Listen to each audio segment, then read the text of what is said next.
Mother and her playful role. Whoever has watched Mother's bright face, ever radiant with a smile, her childlike simplicity, her playful jokes flowing from a heart ever brimming over with joy, must have been charmed beyond measure. In all her words and expressions, in her every glance and gesture, a sweetness reigns, the likes of which cannot be found anywhere else. A divine perfume always emanates from her body, from her every breath, and from her clothes and bedding. When she sings, divine thoughts and ideas well up from the inmost fountain of our hearts. Completely free from all ties, she lives a life of perfect detachment, like the serene blue sky above, far away from the world below, yet shedding its calm serenity over the things of this earth and producing heavenly reflections upon lakes and tanks, as well as upon a small bowl of water. She envelops all created things and draws them closer and closer to her heart. She recognizes the play of the one absolute life in all people of all races and creeds, in every animal and plant, and looking upon all beings as ripples of one universal bliss, she treats them with equal love, regard, and sanctity. No distinction of high and low, rich or poor colors her vision. As Mother always says, there is nothing new for me to see, hear, or say. Still, we find that even the commonest trifles absorb her attention to a degree that makes one inclined to compare her to a child enchanted with a lovely doll. There is no end to her playful frolics with her devotees. On one occasion, they desired to see her dressed up as Sri Krishna as a boy, and also later in youth on the threshold of adolescence. The devotees combined to dress her up. There are two pictures showing the two different roles, and these are in the Bengali edition of the Matri Darshan. How striking are the expressions of Mother in those two different poses. The beauty of her face reveals the charm of Sri Krishna as a child and when growing into youth. It is really inconceivable from what hidden source such a divine glow shone forth to give her look so much tenderness, her forehead such a peaceful and gracious expression, her face such a halo of purity and sweetness, and her limbs such light suppleness. It is not only uncommon but supernatural beyond all precedents. The photo of her smiling face as boy Krishna is seen, and in her hearty laugh every fiber of her being joined and danced. Those who were present at the time could see the glow of sacred light that illumined her figure. Such a pure, hearty laugh could hardly be found in a human being. The photograph very imperfectly discloses only a fraction of her actual expression.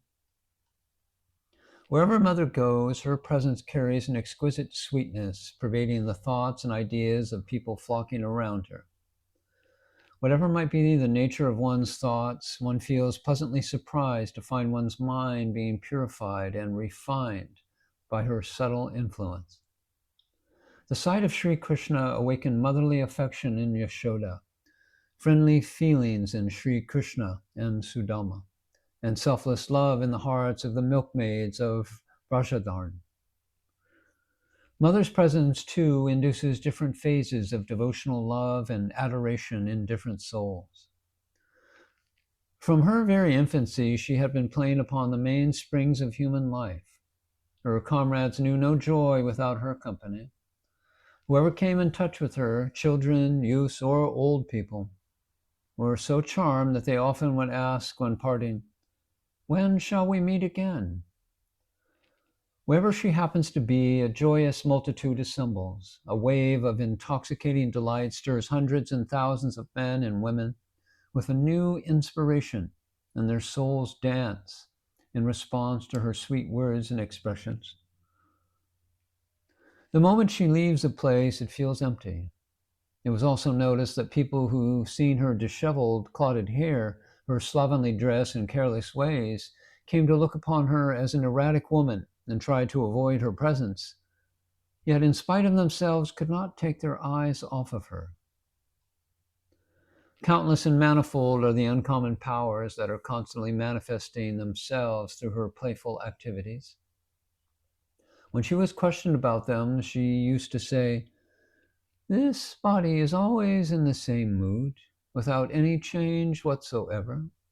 Your attitude alone leads you to consider any particular phase as ordinary or extraordinary.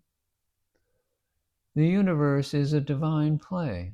You have a desire to play, and hence in all the playful activities of this physical body, in its smiles and frolics, you interpret its ways according to your own light. Had it assumed a grave, motionless posture, you would have stayed away from me.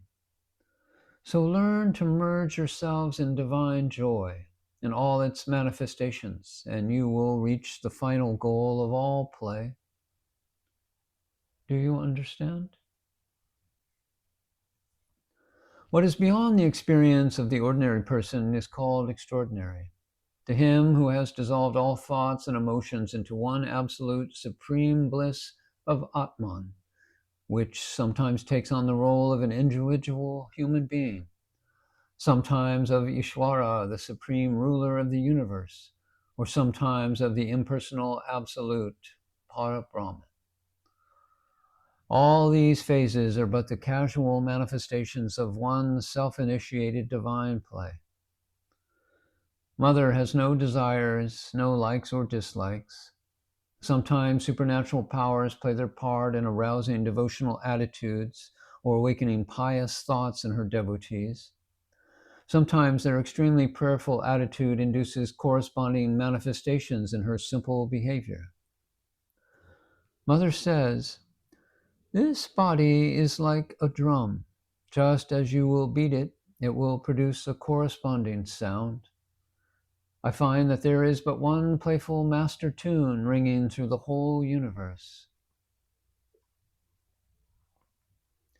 On the day before Mother left for the Ramna ashram at Dhaka in June 1932 at 5 p.m., she sat with many of her devotees in the open compound to partake of the prasad. Suddenly, the sky became overcast with dark clouds, with stormy winds, flashes of lightning and thunder. Everybody present apprehended immediate rainfall. Just at that time, another party arrived, and they also sat down to have prasad. Those who had finished eating were asked by Mother to leave, but she herself stayed on. When all had finished, she stood up and said, "I shall have a free bath now." Many tried to dissuade her from taking a bath so late in the afternoon, but she stood firm when a heavy downpour of rain started. The whole compound was flooded. Mother, like a restless, playful girl, ran about in the rain with great delight. Many old men and women, boys, girls, and youths, with all their fine clothes on, joined the gathering and started singing kirtan, which continued till 9 p.m. Amongst them were some with very poor health, but none of them caught cold. We have seen many instances when by a mere glance Mother stopped rain, or by a gentle smile or loud laughter put an end to all disputes and display of ill will amongst her devotees. Mother by nature takes very little food. One cannot even imagine how a person can live on such a scanty diet. In the early stages of her life, when many yogic processes manifested themselves in her body, she passed many days without even taking a drop of water. She did not feel any inclination to eat until those yogic processes ceased. During those days of complete or partial fast, her appearance was bright and cheerful, her body nimble, full of health and vigor as usual. We already knew about the courses of her restricted diet. She passed 5 months taking just a handful of food, and that also towards the close of the night. For 8 to 9 months, she took only 3 mouthfuls of rice in the day and 3 at night. For 5 or 6 months, she lived on a little fruit and water taken twice daily.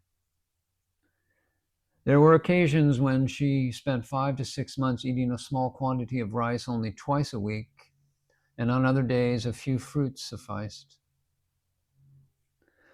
From 1924 onwards, she could not eat with her own hands. Whenever she tried to carry food to her mouth, her grasp slackened and a large part of the food slipped through her fingers. This was not due to any dis-ease. At that time, it was arranged that a person who used to feed her should, once during the day and once in the night, give her only as much food as she could be grasped by the tips of 2 fingers. In this way, 4 or 5 months were spent. On alternate days, she would also drink a small quantity of water. For 5 to 6 months, she took 3 grains of boiled rice in the morning and 3 grains in the evening, and 2 or 3 ripe fruits that had fallen from trees naturally. Sometimes it so happened that food was allowed just to touch her lips and then dropped. For 2 to 3 months, she ate as much food as one could put into her mouth in a single breath. For 8 to 9 months, she partook of only 2 ounces of rice and dal mixed together and boiled in a small bowl over a sacrificial fire, or of a small quantity of vegetable soup mixed with some boiled rice or milk.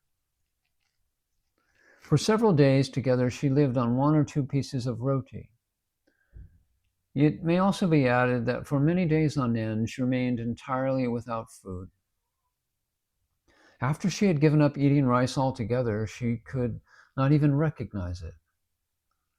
There was a kahar, an order of low-class people in Bengal, considered unclean because of their filthy ways of life. A maidservant in Shahbag who was eating rice. When mother saw it, she said, smiling, "What is she eating? How nicely she is chewing and swallowing. I too shall eat with her." One day she found a dog eating rice when she began to say plaintively, "I want to eat, I want to eat." When such impulses were obstructed, she used to lie on the ground for some time like a petulant little girl. Once mother said of her own accord, "Man tries to give up old habits, but my ways are totally different. I devise means so that my old habits may be restored. You must feed me with 3 grains of boiled rice every day, otherwise I shall lose the habit of eating rice, just as I have forgotten the use of my hand for taking food." Those who used to feed mother had to be on the alert to see that she was not giving 1 particle in excess of what she had instructed. They had to lead a pure life of self-control. The cooking utensils had to be kept scrupulously clean and pure. Otherwise, she could not swallow the food, or her face would turn away, or she would leave her seat automatically. Mother used to say, "There is no difference between this body and a lump of clay. I can eat food placed on the floor or anywhere else in any way you like. But for your education, regard for hygiene, the observance of cleanliness, other rules and social obligations are necessary. Hence, my body automatically follows those regulations." During the long periods of abstinence from normal quantities of food, she did not shrink from her usual household duties, nor did her body lose its natural loveliness. Afterwards, gradually all the activities of her family life began to slacken. Whenever she tried to do some housework, her body would cease to function, and she used to lie down on the floor quite benumbed. Sometimes she would burn her hands and feet at the kitchen fire. At other times she would get hurt through other causes, but she was not conscious of those mishaps. Mother says, "Nobody can give up work by the force of self-will. When his karma is exhausted, all work ceases automatically."